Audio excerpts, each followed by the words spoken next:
pensar que tudo isso aqui, cara, começou com um bando de moleques contrabandeando bebida. NASCAR, meus amigos, Super Speedway de Daytona.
Você tem a possibilidade de você viver uma experiência aqui, guiar um carro desses, que é um carro da NASCAR com motor de 358 polegadas cúbicas, lógico, limitado em termos de rotações, mas, meus amigos, 31 graus de inclinação de banking, num lugar que é um verdadeiro templo do automobilismo. É pura história isso aqui, caras. A NASCAR nasceu em Daytona. A NASCAR nasceu do espírito de um bando de jovens, entre mecânicos e pilotos de fuga, que transportavam ilegalmente as bebidas, que eles chamam de moonshine. Moonshine porque era destilado na calada da noite, porque era a era da lei seca. Uma era entre 1920 e 33, quando era absolutamente proibido qualquer tipo de produção, transporte, venda, tudo relacionado a bebidas alcoólicas era proibido, exceto uma outra coisa relacionada a vinho dentro do cunho religioso. Mas alguns queriam um estilo de vida mais úmido, e aí nasceu justamente esses moonshiners, esse pessoal que produzia fora da lei essas bebidas na região dos Apalaches, e aí precisavam de alguém para transportar essa bebida de lá para outros lugares.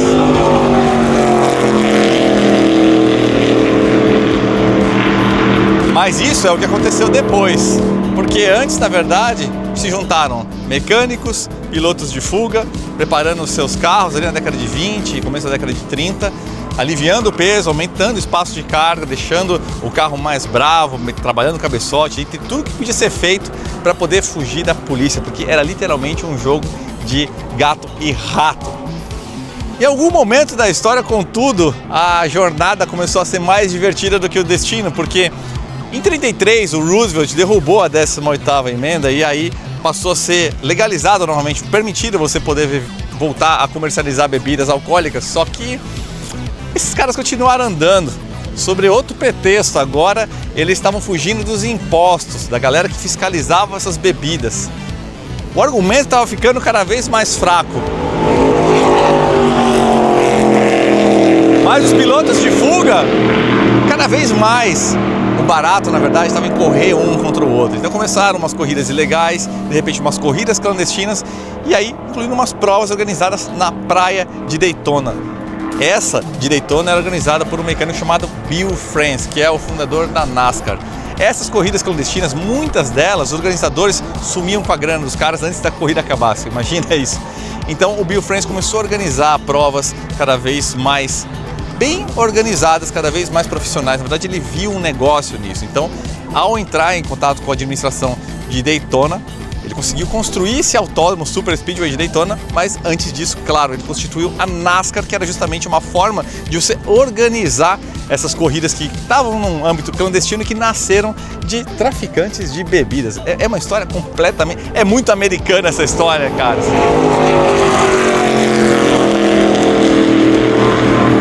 E esse autódromo aqui de Daytona é o puro suco da NASCAR, porque literalmente ele nasceu junto com a NASCAR, então é o berço da categoria e as características do circuito inclusive refletem isso, porque você já tinha há 50 anos antes, por exemplo, o circuito de Indianápolis, bem pouco inclinado, né? Aqui não, o Bill France queria algo extremamente inclinado para os carros de rua ou com preparação, que tinha algumas categorias, pudessem desenvolver o máximo de velocidade, mas o principal, quase todo mundo consegue ver tudo o que acontece até do outro lado da pista. Então, isso aqui foi feito para ser realmente uma arena de espetáculos, cara. Então, quando você está aqui em Daytona, você está vivendo a história e é muito legal a gente poder viver esse tipo de experiência. E não é um curso de pilotagem, não. Vocês vão ver que o carro está limitado em 5.000 rotações por minuto, mas eu falo para vocês, caras, até para quem está acostumado com carro forte,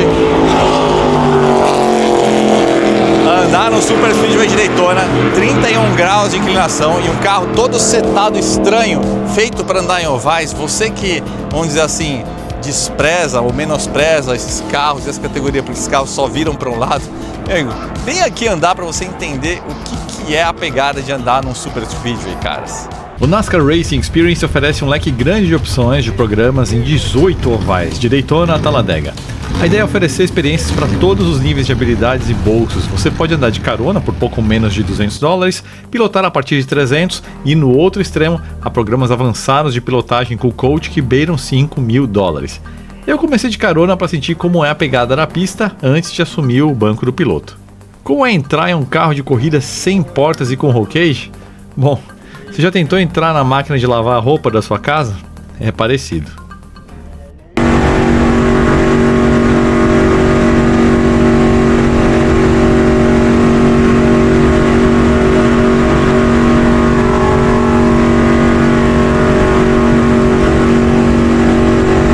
Entrar flat na curva 1 do Super Speedway de Daytona é um rito de passagem inesquecível, mesmo para quem tem experiência de pista.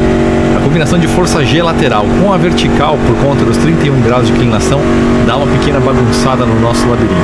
Detalhe que a gente está por volta de 240 km por hora, longe dos mais de 300 que um carro de NASCAR mantém nessa mesma curva durante provas oficiais. E a gente está sozinho. Enquanto você está aqui dentro, pense em dividir essas forças com dois carros ao seu lado, um na frente e outro atrás, a centímetros de distância por centenas de voltas. E imediatamente você começa a respeitar os caras que competem nessa loucura. Fantastic, great, man.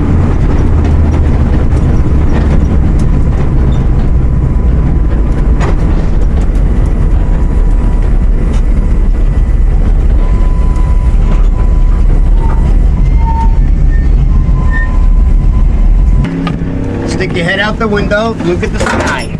Look at the sky. Turn your body, there you go. Push out the lights. One. Agora é minha vez de assumir a boleia.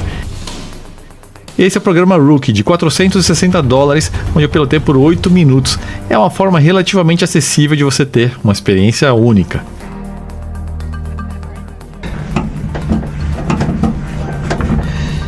Extremamente rústico aqui, caras. Muito interessante. Estrutura tubular, câmbiozão, cara. É que nem tá num Mustang, num Camaro. Alavancona da Hurst. Muito legal. Lembrando, né? 5.000 RPM a gente vai, sendo que o carro geralmente vira até 9. Vamos colocar aqui uma espuma. How's that feel? Better? Yeah, it's better. Yeah. More. That's good, yeah. Good? Uh-huh. Okay, awesome. Get y'all belted in here. Just a couple things to go over. Just remember, for your first gear takeoff, 1,200 RPMs is all you need. And shift every 3,000 RPMs after that. All right, let's make sure.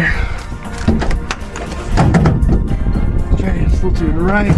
Cool. Like I said, in case of emergency, like I said, here's your, I don't know if he told you, but here's your strap down, do this. You'll pull this back, you'll just go lever, and it slides off. And because of this one, it has the latch right here, so you'll just you'll unhook it, and then this will drop. Okay. Any questions, comments, concerns, or anything? No, I'm fine. Perfect.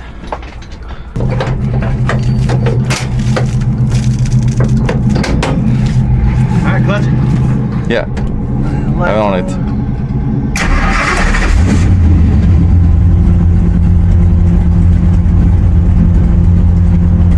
Okay, 10-4.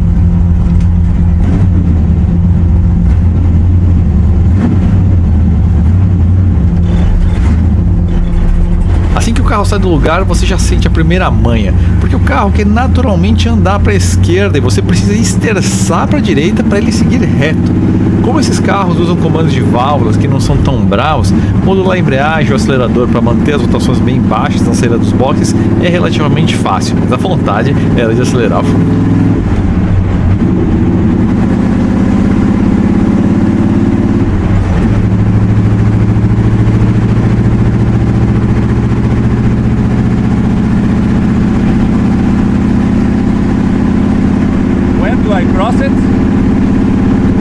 A transição do apron e entrar na pista inclinada é sempre um momento delicado. Conforme o carro ganha velocidade, a dinâmica muda. Não é só que ele puxa para a direita, ele parece flutuar na diagonal. E isso, combinado com a inclinação da pista, vira um jogo de bola completamente novo e específico para mim. Na saída da curva 1, note como deixei o carro acabar voltando demais para o centro da pista. Você precisa ativamente esterçar em direção ao muro no fim da curva inclinada para o carro manter a trajetória. A entrada de curva em alta velocidade exige o mesmo tipo de time, porque a inclinação da pista te puxa para dentro e ao mesmo tempo você precisa deixar de esterçar o volante para fora e deixar o carro ser conduzido. Durante o banking, o ângulo do volante fica praticamente zero e a saída da curva vira o maior desafio, porque você precisa deixar o carro ir até lá fora, só que no momento que a inclinação da pista termina, e ela termina bem rápido, o muro chega muito mais perto e rápido do que você imagina. Presta atenção na faixa vermelha no topo do volante. Você entende o quanto que é preciso esterçar para fora durante as retas? É completamente antinatural para a gente.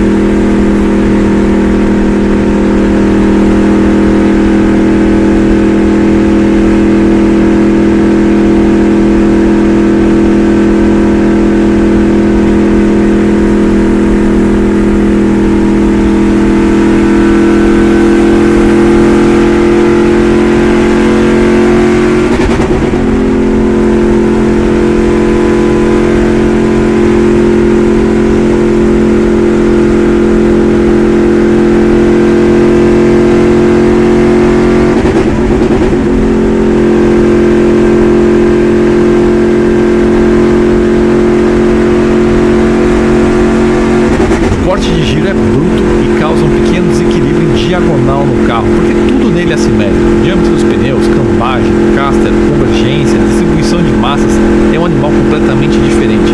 Talvez pareça fácil e simples no vídeo, mas eu te falo, é um jogo de bola muito, mas muito específico. Mas ainda assim, conduzir o carro nessas condições é algo seguro mesmo para um novato.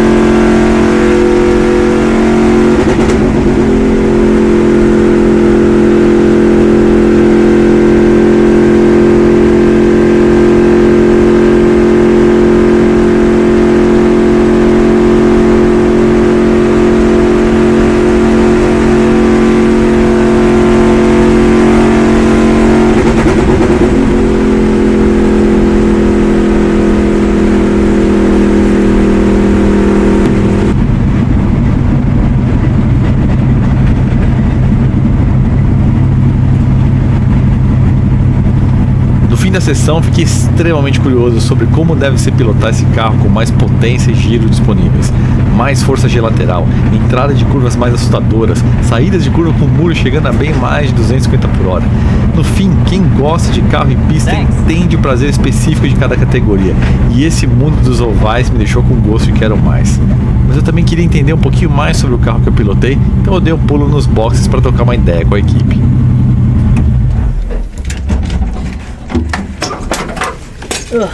Hey man, you look good out there. Yeah, this is cool, so cool.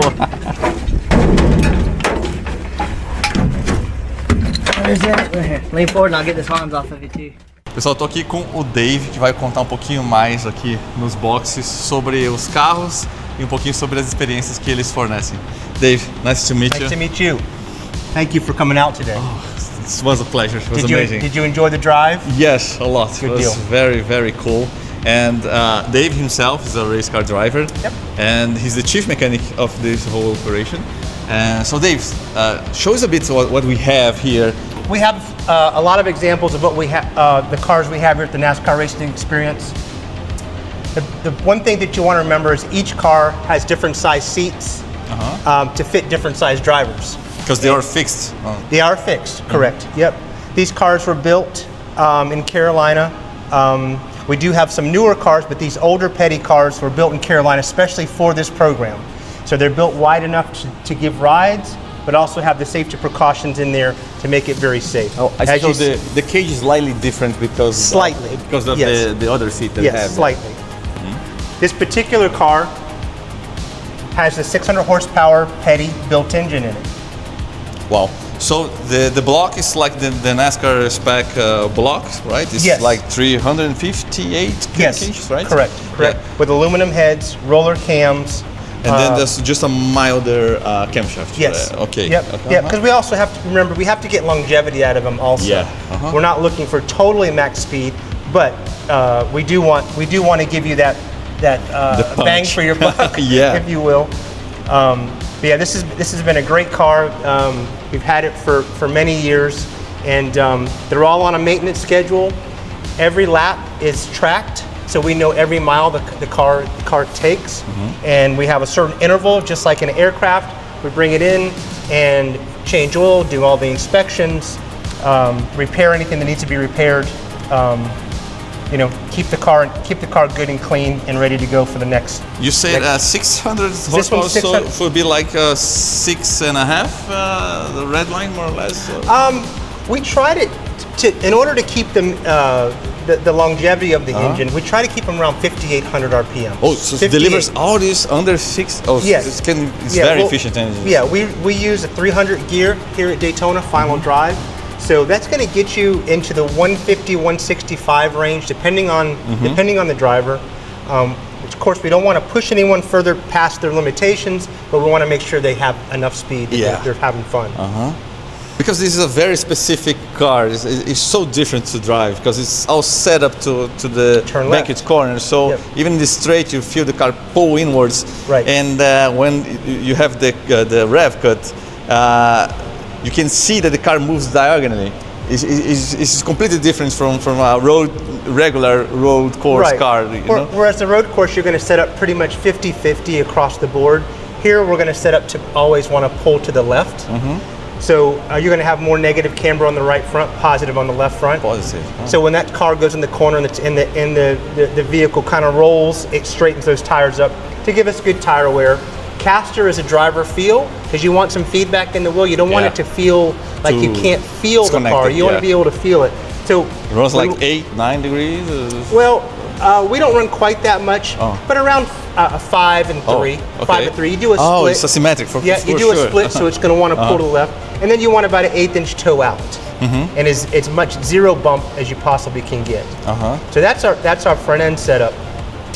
Weight springs. We're pretty heavy here at Daytona. We have a general setup, sway bar pretty heavy. Again, we're not looking for total speed, but we are looking for safety. And it's got to fit everyone. Someone that's never driven a race car before and someone that has experience like yourself, we want everyone to have fun. Yes. Now, we do have programs that you can step up and go faster. With one of our drivers, they call that the advanced program, which I do a lot of. And that's going to give you more track time and more speed. Yeah, but the rear end is... We use a truck arm setup. It has a very long truck arm that runs to the center of the race car. Very stable, very stable. With a track bar, a long track bar across the back. Panhard bar. Yep. 2 springs right on top of the truck arm. A Ford 9-inch is what we run here at Daytona. Classic. It's very safe, very beefy rear end. And very reliable. We run them pretty much square in the car, so we want the car as drivable as possible. So, is it possible to? You can't adjust much on the geometry, right, on the rear end. A little bit. There are cams. There's a cam bolt that you can turn and move the rear end back or forward. But Oh, you're really, like, really, yes. A rear steer. Correct. Oh, I see. Yeah, and also our wedge bolts. I don't know if you I'll show you a different example of a car where you can see them a little better. But we have wedge bolts inside here that you can adjust. But normally we have, like I said, we have a common setup, and we try to set all the cars up exactly the same. Yes. So that we're not chasing after, Yes, it's qualifying car. Right. It's something that we know works. We've been doing it for over 20 years here at Daytona. We have it. You drove. Did it feel comfortable to you? Yes. The only thing is this diagonal movimentation. This is part of the deal. You can't get rid of that, right? Right. But it felt safe, really. And that's one thing. When you first get on those bankings, you're not used to that at all. That's a lot of banking there. So it takes you a while to get comfortable with it. Yes, and the car reactions too, because we are used to horizontal. Yes. How the yaw is completely different, and your senses get a bit dizzy because of the vertical. So it's a whole different game. Right. That's why we only do it in segments. We do small segments. A 5-minute program or an 8-minute program, no longer than 8 minutes out there. Want to bring you back in, let you calm down, let your equilibrium catch up with itself to make sure you're good. And you'll see, we'll come to the window and we'll talk to you to make sure you're good. Many times, someone will get out there and get a little bit confused on what corner they're in, what part of the track. They've never been here before. There's so much to take in when you come to this racetrack that it's it feels like home to me, but you have to remember, people coming here for the first time ever. But I'll show you a few more examples. This car is basically a sister to the 68, same body style. And if you notice the bars, everything's in the same location for each car, which makes it nice to work on. Again, another petty engine, 600 horsepower. And then I'm going to show you something a little newer, we're going to. This would be one of our newer, kind of the newest pieces we have. This is a converted car. I believe this is a Gibbs, but you can see it had the NASCAR sticker on it where it was already inspected. And you'll see this car here, a little lighter weight, and we run a crate engine in this one. We're moving all of our cars to the crate engine, the GM crate engine. This is the Circle Track 604 crate engine. Oh, I see. Interesting. And these are around 450 horsepower, and they're unrestricted here. All of our cars are unrestricted. If you race here at Daytona, you're on a restrictor plate. Yes, even the race car. When you come drive with us, no restrictor plate. I had a tough time with that when I was in ARCA because I was used to unrestricted. So I wasn't getting down pit road fast enough. So it's a whole new world. It takes you a lot longer to get up to speed with a restrictor plate than it does with these cars here. The restrictor plate goes over the intake? Goes between the carburetor. Oh, I really restrict the air, the mixture. Oh, I see. Yep. And I'll take another example down here. This is a car that we have an automatic transmission in. So if the driver, customer, if you will, is not comfortable with a stick shift, they can run an automatic. Yeah, I was thinking about, we were even talking about that because in the US there's a lot of people that don't drive sticks, so it makes sense to make an auto. I'm still doing some finishing touches on this one. But basically new body. It does have a stick, but the stick is an automatic. It just runs all the way down to drive. And we'll show you the pedals. It just has 2 pedals in there. The person just has to step on the gas. Get hooked at Mike's for not a pure bait into Nicholas Prime. And then this also a crate engine. This is a crate engine, yes. All the cars will eventually have the crate engine in them to make them all common. This crate is like the 350 derived, or is like a LS engine? It's basically your new style Chevy Vortec head motor. Oh, I see. Roller. It does have a roller cam, roller lifters. Not quite as much horsepower, but again, we're not really looking for the maximum. We're looking for longevity. And still, that's what you drove today as a crate engine. So enough power. Yeah. You know, And what's the displacement of this? this is 358. Oh, 358. 358. Oh, just like Yeah. I see. Yeah. Uh-huh. But as you see over here, only 2 pedals, but you still have the nice gauge panel. And the driver wants to, all he has to do is pull this straight down. And he's in gear, and off you go. Then it's auto. Yeah. Fantastic, man. Do you have any idea how many customers been here? How many? That's a good question. It's definitely in the thousands. I don't know. Like I said, I've been here 15 years. Yeah. So I've probably seen, 1,000 or more. So I cannot imagine how many have been here. But What's the crowd? It's like near race weekends, like the week before? No, or not necessarily. it was like the July and holidays. Holidays. Easter was a little after Easter. Right before was very busy. Father's Day will be very busy. I see. Yeah, Speed Weeks is always busy just because of the amount of people that's here. But we've done big volume throughout the year at different times. Yeah, because it's a family program. It too. is. It's like it's not a driving training, right? You have this, Right. But this is for a family, right? For It is. a It is. wife, for a husband, for a father. We like to involve everybody. We usually we love it when the wives drive because they go faster. Yeah. They go faster. Yeah. I'm telling you. I did it long enough that I used to ride in the right seat with the students, with the drivers.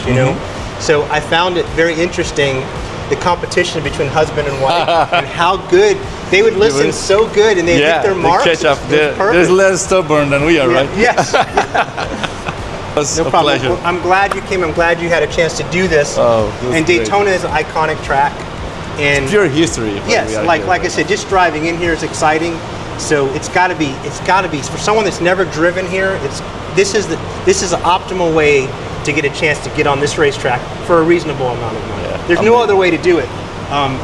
You would spend ungodly amount of money to try to do it in you would have to professional have a capacity. career, right? Yeah. Yep. Great.